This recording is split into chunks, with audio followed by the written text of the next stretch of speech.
In today's episode, I interview Brad Harris. Brad is the author of a book called Lemon Belly, a memoir of resilience in Crohn's disease. The book describes the inspired way in which he has tackled decades of serious health challenges due to Crohn's disease, including a year-long health crisis that nearly killed him. In our interview, Brad discusses his book, his life with a chronic illness, and how he has remained positive and determined despite his hardships. Brad, it's so nice to have you here. Thanks for being here. Thanks for having me, Beth. So you've Super written exciting. this book called Lemon Belly, and it's about your life with Crohn's disease. I think this is a great book. I hope people read it, not only because it's well written, but also I think it's such an interesting and good story to hear about somebody's experience dealing with this sort of disease and how that can be such an ongoing thing in your life where people don't necessarily know you're going through that. And it's a really well written book. It's a page turner, and I hope people read it. So let's start from the beginning. When you first were diagnosed with Crohn's disease, you were a child. What was that like? What was that like adjusting to it? It's pretty scary when you're 10 years old and you're in the hospital and they don't know what's wrong with you. I feel like you have these moments in life when you grow up really fast, and often people don't reach that point until they're like, I don't know, in their 60s or something, and they get a bad health diagnosis or people experience a loss. So I feel like that was really big for me as a 10-year-old going into fourth grade. And that was coming up on 40 years ago. And the treatments for Crohn's were very rudimentary back then compared to like the treatments that they have now. So it was just a really different landscape in a lot of different ways. How did it first manifest in your life at that age? I had this like strange symptom that I was cold all the time. And I just wrote it off. Like we had this family trip to Disney World for April vacation. My brother is a year younger than me. And one of the days we went to a big water park there. And I remember being so cold in the water. And we're in Orlando. And I just remember shivering and looking around at all these other people that weren't cold. And I'm like, this is strange that I'm so cold and I can't get in the water and everybody else is having a great time. That kind of kept on for a few months. And then in July, I just started having these viral symptoms, GI symptoms. And at the time, my pediatrician had just retired. And so a young pediatrician had taken over his practice. So that was interesting. So here's a guy that's just out of medical school, probably did residencies at Children's. And he took one look at me and he was like, oh, he's too thin. Now, I'd always been thin, like super rail thin all the time. And my mother's, oh, you just don't know Brad. He's always this thin, but we have this virus thing or whatever. And he was like, okay, I want to send him to a specialist off the bat. And then I went in to see a GI specialist in Children's. And then that's what he admitted me for 3 or 4 days and did some tests. And I came out with the diagnosis. That is usually not the story for people, especially I would imagine back then. There's so many stories you hear online of people who go years with symptoms and end up getting tests, but they don't have the test prove the diagnosis. That's far more common than what I went through. So then I'm 10 years old. I'm going into fourth grade. They put me on prednisone, which like, I don't know what that is. My mother's talking to people and her friends, and they're like, whoa, they're putting him on prednisone. It's a serious steroid. And I was like 60 pounds and they put me on 40 milligrams of prednisone. And one of the side effects is your body retains more water, especially like in your cheeks and your face. So you get like this round moon face. So that was really hard to deal with. We're talking, it's like 1986. So it's just kids making fun of me and all this other stuff. And they need to go to the bathroom, and boys in bathrooms at that age are just always fooling around and everything. I have this serious thing. And on top of that, I need to eat as much as I can. And there wasn't even that much around the nutrition back then. It was just like, get this boy calories. So in that sense, it was like I had every Hostess thing that they had in the house, like just my mother making Rice Krispie squares all the time, trying to put weight on me. And then from fourth grade to seventh grade, it was basically like, okay, he's on a ton of prednisone and let's try to wean him off. But prednisone's a drug where your body gets addicted to being on it. You're weaning the patient off of it. And I would get down to 5 milligrams, 2.5, 0, and then my symptoms would come back. And then they put me on more prednisone because literally that was the only thing that really was the most effective treatment back then. And then by seventh grade, they were afraid that my body wasn't going through puberty because you're on a steroid for a long time. That can happen. So they elected to do surgery, which is basically, so a lot of times I'll describe Crohn's as like plumbing. I probably should have started with this. So you basically have a segment of your intestines, not all of your intestines, but like a segment. And in my case, it at this point was the end of the small bowel, like where the small intestines connects to the large intestines. That's apparently a very common area to have Crohn's manifest. And so they basically take out the bad section. They take a little bit more than the bad section and then take out the bad section. And so the two good sections together, and then it's major abdominal surgery, but then you recover from that and then you're in remission. It's an interesting illness in that sense where it's not all the time. My first surgery was when I was in 7th grade. And then I had a few years of remission. And then sophomore year of high school, it came back. And unfortunately for me, this time it came back in my rectum. The thing with Crohn's is it can happen anywhere from like the mouth to the anus. The sister disease or the sibling disease is ulcerative colitis. That's something that only happens in the colon, in the large intestine. That's one major difference. So I've always been diagnosed as a Crohn's colitis patient because usually it was around my colon when I was younger. My symptoms in the first round were really like, okay, I have to eat all the time, but I'm doubled over in a painful stomach ache like 3 to 4 times a day when food is passing through that area. And I think the reason for that is that with prednisone, first of all, it's Crohn's. There's a very specific type of Crohn's ache that I would get. It's very like dead, dull kind of ache. But then with the prednisone, the disease would come up and then it would get suppressed and then scar tissue would build. So that one bad segment ends up just becoming like a ball of scar tissue. When the surgeon removed it, he was like, this is as hard as a lead pipe. He was like, it's funny the things that you remember. And I feel like that's something about Memoir. In this case, it's like you really do remember specific things about bad things that happened to you evolutionarily. And I remember specific lines that people said to me, and I could put those in the book. Like I specifically remember him saying, well, you clearly have a high threshold for pain. If you had this severe of illness and you're living a normal life, as you're saying, I wasn't somebody that was in and out of the hospital. So that was what life was like in the first part, where I'm literally sitting at the dinner table. I will get up from the dinner table, eating with my family, going into the living room and like crashing on the couch and just being like doubled over for 4 or 5 minutes. And then just like that, I'm good again, go back, finish eating and just get back with my life. So then the second time around, when it appeared in my rectum, then that meant that everything's happening when I'm alone in the bathroom. So it's like I'm going to the bathroom a lot and I'm also in a lot of pain because that's where the stool's passing through that diseased area.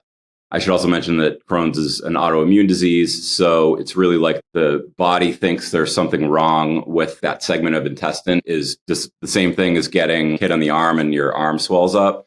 It's the same thing, but it's just confused. And they found a couple of years ago that's actually like a combination of bacteria and mucus that cause Crohn's. Hopefully people are working on that, but that's sort of is the reason behind it. So that was my life as a kid. How did your parents react to that? What was their way of dealing? It's so interesting because of the timing. My grandparents were getting older and everything. My mom was dealing with stuff with them and my dad's parents and stuff. And the grandparent generation is like, whatever the doctor says is the right thing to do, right? That's that older generation mentality. And then my mom was obsessed with getting second opinions on things and, like the doctors aren't right all the time and you got to get a second opinion. My dad just didn't want to deal with any of this stuff and would get really upset and it really bothered him. My dad was like, honestly, my dad's one of the most healthy people, especially when I was younger. I mean, everybody starts to deteriorate when they get older, but man, he had probably 75 years of robust health. So I was just the opposite. I don't even remember him staying home from work because he was sick. You know what I mean? He just had a very strong immune system and whatever. So he just like really had a hard time with everything. And so that sort of was my family's thing. My mom was like the student. I'm going to learn about this. I'm going to take notes. I'm going to ask questions to the doctor and everything. And it was really me and my mom for all those years, going to doctor's appointments, going to procedures. It was really me and her through elementary school, high school, and college. And then, so I basically went off to college and I had a great time at college. But again, I just kept everything to myself because I could. Everything's happening behind the bathroom door. And that just became my MO. I want to try to live as healthy a life as possible. And I don't want people to know that I have this because there's anything around toileting is like a lot of jokes and shame and like all this other stuff that we learned. And it's just not super pleasant. So my college friends were just like, oh yeah, he just goes to the bathroom a lot and it's weird. but it wasn't like, oh, and this is why. And a lot of that had to do with, at that point, it's the late 90s. I feel like now things are so different. I don't know if it's like anybody who has an allergy or a chronic illness or anything happening to them. It's this younger generation is just so open with everything. And that's partially because everyone's so accepting and just awareness of different illnesses and being able to help people out and everything. But I have always been like, I want to take this myself, and I don't want anybody to feel bad for me or pity me or treat me differently, most importantly, because I have this illness. That's been my main thing the whole time. Yeah, that was really something that I noticed in your book as you're going through your life with this disease, that you really kept it to yourself, really just telling no one. And it's something I'm seeing as a theme in interviews I'm doing for this podcast, is how much suffering or just struggle that people go through that other people are not seeing. That maybe there's shame around it, maybe there's embarrassment, whatever, but they just are keeping it all to themselves. And how many people are walking around with things going on that are hard and nobody knows. And that's the thing about your book. It stuck with me reading through the whole book, is that you're going through this silently, and it's not small stuff. It's not small stuff. You're getting through it. And most of the time, until you're older, not telling anybody. So that is, I think, what a lot of people experience. What are your thoughts on that? Have you seen that with other people you've talked to? Is that something that you've connected with other people on? Yeah, it's interesting being a man, because I'll get a lot of, so my ostomy nurse will send me people that are going to have ostomy surgery. That sort of is what was like the next thing that happened to me, is because my rectum was so diseased, I needed to have a permanent colostomy bag when I was 22. And this is like the month before I'm going into senior year of college. And I was so driven to, okay, I'm going to do this surgery like kind of at the last minute, and then be ready to go back to school. I went back to school and I was still sitting on a pillow, which was weird. I was like, I got to figure out a story around this. This is super weird. I'm going to class with a pillow, because that's a major surgery. It's one of those things that happens every day, but it still is a super major surgery, because it's just a lot of vital organs right around there. And so my backside still was healing and everything. And I was like, oh, I can't remember like what I said, but I said it's easy to just toss things off. And I just become so good at compartmentalizing the illness. Is it super healthy for me to be like that? I don't know. But I get to the point where when I had that surgery, and then you're supposed to go to see an ostomy nurse about the health of the skin and what's called the stoma, which is like the end of your intestines that's sticking out. That is kind of like the exit point and everything. And I waited like 5 years to go to see someone. And then when I finally did, it was this great nurse, Diane, who's in the book, but like, that was one of the most cathartic doctor's appointments I've ever been at, because I'm like, okay, here's somebody who I can tell all my war stories to. And because I'm single and I'm working a job and I have a bunch of friends and everything, but nobody wants to hear these stories about ostomy accidents and things like that happening to me. It's like I just kept everything to myself, and I was able to just bear all with this woman. And she was the one that was like, honestly, most people have a really hard time with this. Most people will stay home and not want to go out and things like that. Someone your age in your 20s and everything. And you seem to be the opposite. I'm like, yeah, I'm trying to live as normal a life as I can possibly have, because I want to have all these experiences. I want to date girls. I want to go out to bars with my friends. When you're in your 20s, it's awesome. And I was like, why does anybody need to know? It's all covered up with clothing and everything. When you were going through that experience at that age, and also younger, when you're seeing everybody else being able to be carefree and have fun, yes, what kind of feelings did that bring up for you? I think it took some time, but I really just landed on everybody has a body and they can do whatever they want with their own body. If people want to smoke and they know that this causes cancer, like that, it's not like they don't know that, or like whatever else. I just have a different situation than anybody else. And I just need to really stay in my lane. And I don't know, I was able to make my peace with that aspect of things. Life isn't fair. I learned that super young. It's a great question, because I think that's when a big life thing happens that is unfair and you're going through something that nobody else is going through. That's one of the big hills to get over, I think, to just be like, everybody else is healthy, or any type of loss or trauma or whatever. Like somebody in a wheelchair would be like, oh, everybody else is walking around and I can't walk, but I need to make my peace with it because this is the life that I have. I had heard back, like way back then, who knows where I got this from, but it was one of those little anecdotes that kept me going, is that people that say like get into a car accident and then end up not being able to walk again, they end up totally reinventing themselves, and they end up really finding happiness with being in a wheelchair. I don't even know if that's true. That's something I heard. probably 25 years ago. But I was like, oh, that kind of makes sense. And another thing that I heard that's similar, that's closer to people that have Crohn's and ulcerative colitis. The thing with ulcerative colitis is when it gets really bad, they just get their whole colon removed and then they get a permanent colostomy and then it's not coming back. But the thing with me is, and I think this is what you're alluding to, is it always comes back. And that's the thing with Crohn's. It just keeps coming back, keeps taking more. That cycle of I'm in remission and then I have a disease state and then I have surgery and then I go back to remission. I kept going through that cycle year after year. But on the other hand, that holy smokes, to be real sick and then be like, okay, we're going to do surgery. And I'm like, I know when I get on the other side of that surgery, I'm going to be back to normal. I feel like other chronic illnesses don't have that. And that has been a silver lining for me to be able to just, okay, like when I get to the other side of this, then I'll be good. And the last part of the book encompasses 1 year of my life where I was just had this major health crisis. I was in the hospital for 3 months. It was unlike anything I'd ever been through. And that was something where I probably should not have survived. But a great doctor, a great surgeon, great care at the Brigham, where I would get all my treatment at that point.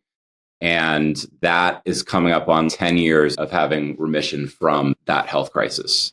And I attribute that a lot to the great drugs that they have now that weren't available when I was a kid. Oh, that's good to hear, because you always hope that these medical developments keep happening and that there's better and better options. That's good to hear. Yes. So as you describe in your book, and you do go through those years though there was pain, there was physical pain at times when you're going through a crisis, and just frustration dealing with the contraptions that you're having to deal with because of the things that have been removed from your body. It feels like throughout your book, and when I talk to you, you just have this kind of innate, you just want to keep going, you want to enjoy your life. It's like a trooper mentality. I'm going to get through this, and an optimism, a fight. How would you explain that? Where do you think that comes from?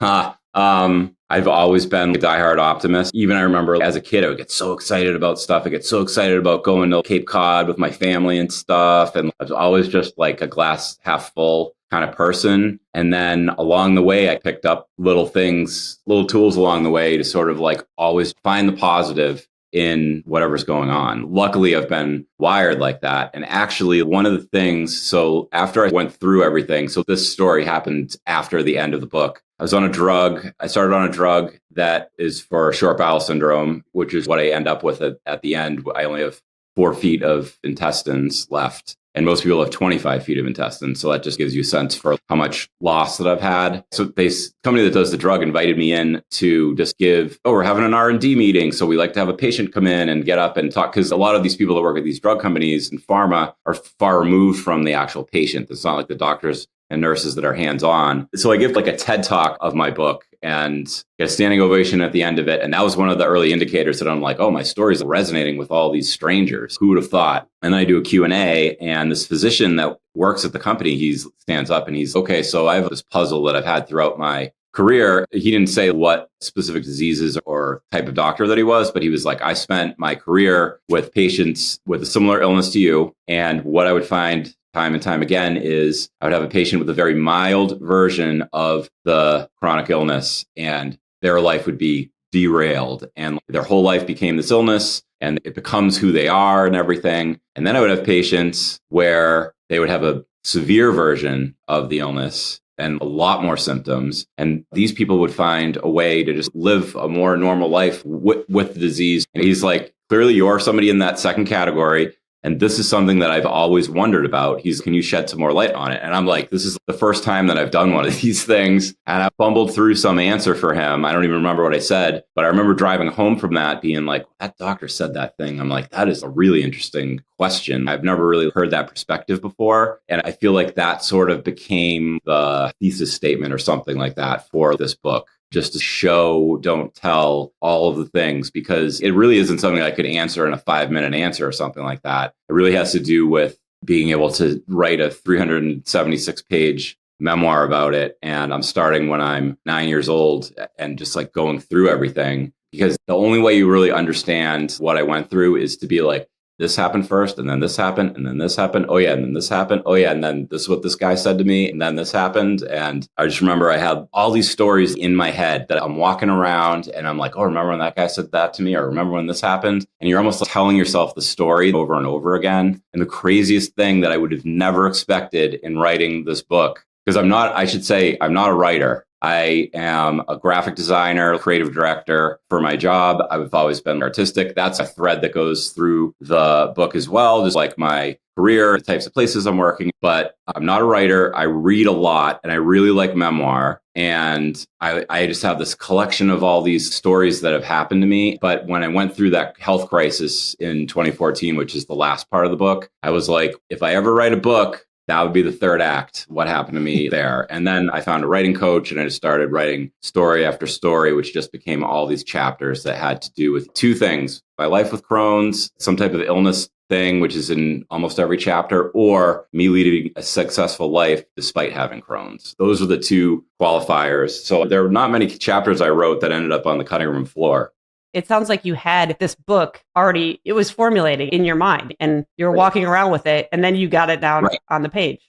I got it down on the page. And now that it's out in the world, I don't think about any of those stories anymore. It's the exact same thing as if you're a list person. Oh, I got so much stuff to do this weekend. And you're like, I got to do this. Oh, I got to go there. I got to do this errand. And then you're like, wait, I just need to stop and make a list. And you write the list down and then your brain just relaxes. And you're like, I don't need to think about that anymore because I got the list. That is the best analogy I have for how I feel after having written this. And I've really been able to move on. And writing the book has been just an incredible experience for me. At the end of it, I'm like, if I sell 0 books, this is still totally worth it. Oh, that's great. And have you had any connection with other people, any response to it that somebody read it and connected with it? Oh, totally. In a way, this is like a coming out party for me because so many people knew nothing about what was going on. From people that I know, that was the biggest response. I had no idea. Friends from years ago being like, oh my God, I'm so sorry. I would have helped you. And I'm like, no. I didn't want the help. I needed to do all this myself. Thank you. But nobody could know the anguish that was going on internally with myself. And then there's nothing that makes me feel better than when people send me a note saying how this book really helped them. I have parents saying, oh my God, I have a teenager that has a chronic illness and you've really helped me to get inside their head about what they must be going through because teenagers aren't very vocal about stuff. I have patients. I had a patient a couple of months ago email and it's like, you're basically writing my story. We're similar ages. I went through very similar things. It was incredible to read about all of this. So just like the gamut. And then, I don't know, there's like huge weight lifted. The fact I have colleagues, I have friends that now know all this personal stuff that I've gone through and have completely accepted all of it. And it's, of course, I guess like the average person, oh, of course they're going to do that. But for somebody like me that sort of was programmed when I was 10, in the years when you're 10 and it's the mid 80s and there's bullying. And if I say stuff like this, it's going to be a negative consequence. We live in such a different world now, but it's really been fantastic. Yeah, good. And I have to bring up your wife because she's a part of that book as well. And you have a very lovely relationship that you document in there. And I think that is such a nice part of your experience, that support that you had. Tell me about that. You had your mother, but a lot of times you were facing it alone. And then you had your wife as support as well. What was that like? Yeah. And there was a real sort of transition when I started dating my wife. There was a palpable stepping back of my mom when I'm in my mid to late 20s. And the year that I met my wife, so one of the big things that would happen to me is, again, back to the scar tissue. All the scar tissue builds up around the spot, and then you're eating and you're eating and you're eating, and that spot just almost closes up and it's an intestinal blockage, which is incredibly painful. I obviously have not had kids before, but I do think that it's something similar to what women get in childbirth with contractions, because you just have this thing that's like pushing up against it and then easing back and pushing up against it, and it's just really painful. Thousands of people die from them every year. So a month before I met my wife, I'd had an episode. And then after we'd been dating for a few months, we were like in New Jersey visiting her sister who had just had a baby. And I had a flare up with an intestinal blockage down there. I was in a strange hospital. I was like, I got to get home. I don't want to be here. And she was just like, I am totally here with you. And that was an incredible experience. And I think it was good that first year of us dating, we were going through stuff where it's like I had surgery that year. It's like she would come to visit me in the hospital and everything. And she's been nothing but supportive. And it's the kind of thing too, where she really wants to help more than I want her to help. Usually I really needed her help when I went through the health crisis at the end of the book. But usually I'm like, I got it. I'm like, I got to just do this myself or whatever. But yeah, she's an incredible woman. And we have a very strong marriage and just like relationship. And we're just one of these couples that have been through really hard things before we even got married. So I don't know, it was a really interesting litmus test for the relationship to be able to go through hardship before you're becoming officially committed to one another. It is a love story thread that goes through the book as well, which is nice. Yeah, it is. And you guys have a couple kids. So what's that been like? What's fatherhood been like for you after all this? Do you look at things differently? Do you think you have a different outlook raising children or anything?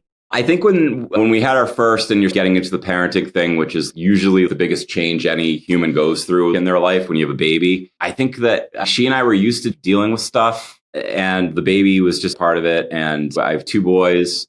It's the kind of thing that I say, okay, this is what I say. Every family, I'm obviously very open about all of the weird things. Dad has a very weird body that's not like everyone else's. I do, for example, when I'm out in the world, you would not know this, but every night I have a port in my chest, which most people know through people get for chemo, for cancer treatments, because it means you don't have to continually get peripheral IVs and always getting poked. It's like a permanent thing. So I get nutrition at night called TPN. I do that 3 nights a week. And on the off nights, I do a liter of fluids because with short bowel syndrome, that's how I really get nourishment because I basically don't have a digestive system or a broken digestive system. And this gets the nutrients like skipping the middleman into my bloodstream, which is great. I weigh like 165, 170 pounds, which is the high water mark for my life. Like it's really a great thing.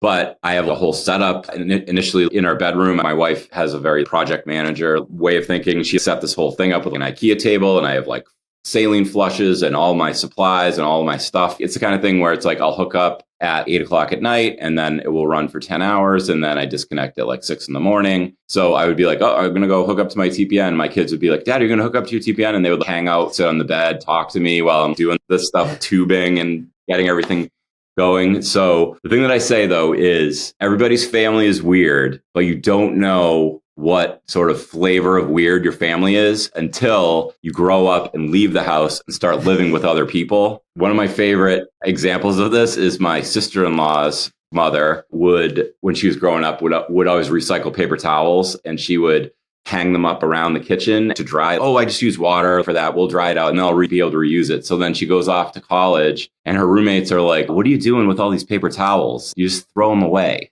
And so it's like that kind, everyone has that kind of weird thing. So that's what it's going to be for my kids, I think, where it's, I don't know, they're like totally healthy, thank God. And my wife's totally healthy and they have regular, normal bodies that function the way that it should. And I do not. So it's just going to be something that's a little bit different for them. And it's not anything I'm going to hide from them, but it's just one of those things. It's not a big deal. Yeah, I think that's great. And like you said, times have changed. And I think we're about the same age. And I can imagine me going through school at the same time as you and the way things were. Yeah, for sure. I think my instinct would have been to keep this to myself. And things really are different now. And it's nice. Not only the medical developments and just being able to be open and have people show compassion for things that maybe they would have. Probably a lot of people would have, but back then it wasn't something that I think somebody would want to share necessarily growing up. Even though things are different now, I feel like you forget what it's like to be hanging around with a bunch of 18, 19-year-olds too. No one has any life experience. Everyone's just trying to like figure it out. And I don't know, I was just able to compartmentalize things. And for my money, I agree with what you're saying. I think most people take that route versus the people that are like,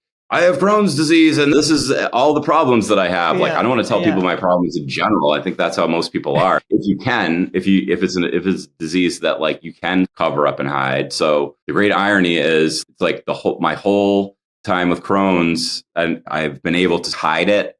And now I can do a similar thing with the short bowel syndrome where it's like I have all this stuff. Like I was talking with a colleague of mine who has kids and he's like, what's the division of labor when you're packing to go on a trip? And I'm like, honestly, I have so many medical supplies that I pack all of my stuff and my wife packs her stuff and the kids' stuff. And then the amount of time is pretty even, even when they were younger. Because if I forget something, I can't just go to CVS and pick it up with all the specific stuff that I need. I have to say, I mean, it is admirable. And I know that you are a trooper. You have this kind of mentality, and that's great. And I think it's probably served you really well. You just keep going forward and living life to the best of your ability. And speaking now, you do speaking. You wrote this book. I know you said you're not a writer, but I want to say in this podcast, this is a really good book. And it's one that keeps you wanting to know what happens next. So although I think we all hear these Crohn's and ulcerative colitis commercials, and I had no idea before I read your book really about any of the details of that. This is it's an educational book, but it's also has humor and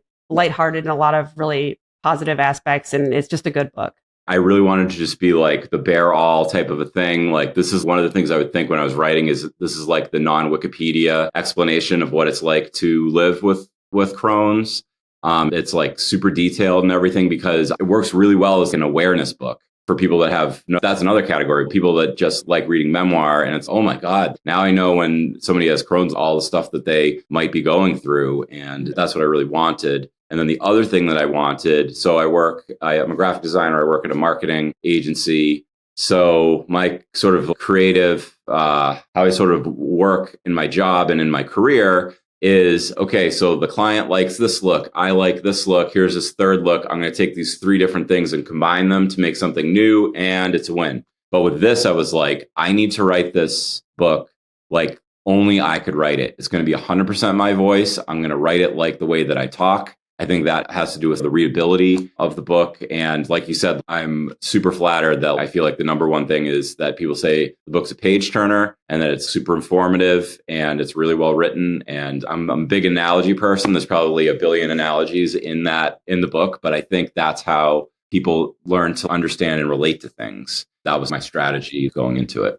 I have one more question for you. When you have dealt with a lot of doctors, hospitals, nurses, with all the different experiences you've had with that, you said your mom was a person who, I want a second opinion. Your grandparents were people who were like, just listen to the doctor. Where are you now in terms of when you see a doctor? And you have trusted doctors now, I know that. But where would you say you stand now on that issue? That was another thing that I really wanted to unearth when I was writing this memoir, was that when I if I get admitted to the hospital, often an older doctor will come over to me and we'll be talking, and I'm recognized as like a veteran patient and somebody who can advocate for myself really well and listen and understand things. But in the book, you see all these instances of me getting the courage to say something to a doctor or deciding to do something. It's not something that you just show up at a hospital and you know everything. It's a system. Anything's a system. It's a system like when you go to the DMV, or if you were, God forbid, arrested, that's a system.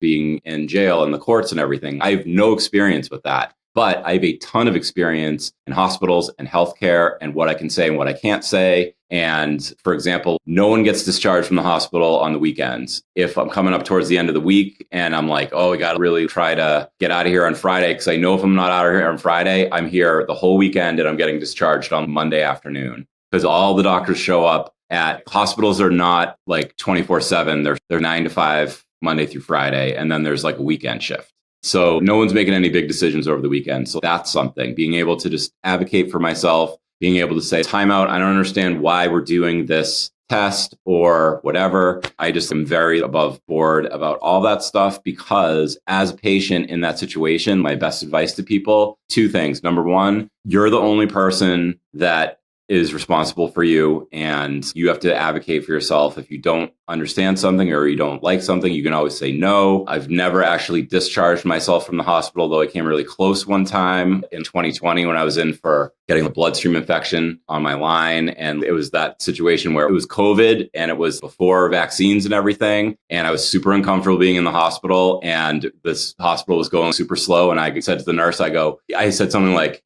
I feel bad. I even think about this now. I feel bad for the nurse, but it's needed to be said. I was like pacing the halls and I was so mad. And it was like 8:00 on Friday morning. And I go, if I don't get out of here today, if I don't get out of here by 3:00 this afternoon, I'm discharging myself. So you guys figure out how to get these doctors to pay attention to me. And then sure enough, I was able to get discharged. Sometimes push comes to shove, but you need to just really understand. It's not My mom was always apprehensive about what the doctors would say, or like, is it the right thing, or should I get a second opinion? I am more like, I'm going to one of the best hospitals in the world, so I have peace of mind there that like whatever these guys are suggesting is the best that I'm going to get. And so I can listen to them and I can question them and everything. So there's a lot of that in the book. And I feel like you can see me becoming a stronger and stronger patient as go through different hospitalizations. The second big thing I'll say is if you're ever in the hospital with abdominal surgery or you're in the hospital bed, the number one thing that you can do to get better, no matter what, is to get up and walk. And it sucks. It sucks at first, but you want to be known as the person who's getting up and walking, because there's something about being able to be vertical and you're walking, it gets your stamina up. Every day that you're lying in a hospital bed and you don't get up and walk, it takes 2 days of your regular life to sort of regain that stamina. My father passed away in 2020, and I feel like he ended up being a victim of this because he had a fall and he broke his collarbone.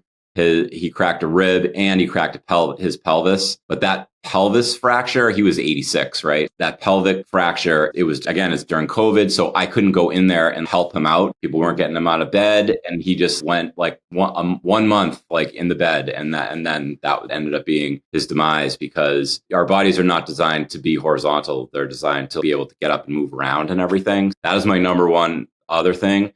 They will say that to you, but I'm telling you, you got to get up and walk. That's the most important. That's going to get you out of the hospital faster than anything. So that's my advice. That's a good piece of information. And I could see how when people are really feeling awful, it's just the last thing. They're like, no, I can't, I'm not going to get up. But how the rewards obviously greatly outweigh the downsides of that. Yep. And that was something that I learned from my mother, really, in that first hospitalization. They said something like that to her. And my mother was like she was very strict, and we're going to do this and whatever. She was the one that was like getting me up and I'm walking, and it's like me, her, and the IV pole, and we're going down the hallway, and we're going to do more tomorrow. And it's just, that was instilled in me like very early. And I've never had any doctor or nurse say otherwise. They're like, yep, you're doing the right thing. Oh, look, this guy's up walking again. A good feeling to run into your doctor in the hallway when you're up walking. You know what I mean? It's like, oh, you're up walking. Like, you're up walking. They're like, we got to get this guy out of here if he's up walking, because we got a lot of other patients that could use this bed, right? Yeah, that's pretty awesome. Do you have anything else that you'd love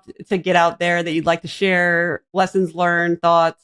I don't think so. I think this is like really covered a lot. Thank you so much for having me and for reading my memoir. My memoir is available on Amazon. It's easy to find me, Brad Harris. The book's called Lemon Belly. And I would encourage it at the outset, I was like, this book isn't for everyone. I still stand by that. But a lot of people have read it and be like, anybody would really enjoy reading this book, because it's a page turner and you're learning so much about something that's a chronic illness, way more than wearing a colored band on your wrist. You're really learning what it's like. And for the audiobook people, I have all the equipment. I'm going to do an audiobook version of it. It's something I just have not been able to get around to and do it, but that will be coming at some point. Awesome. Thank you so much for taking the time. Thank you for being here. Absolutely. Thank you so much for having me. I really appreciate it.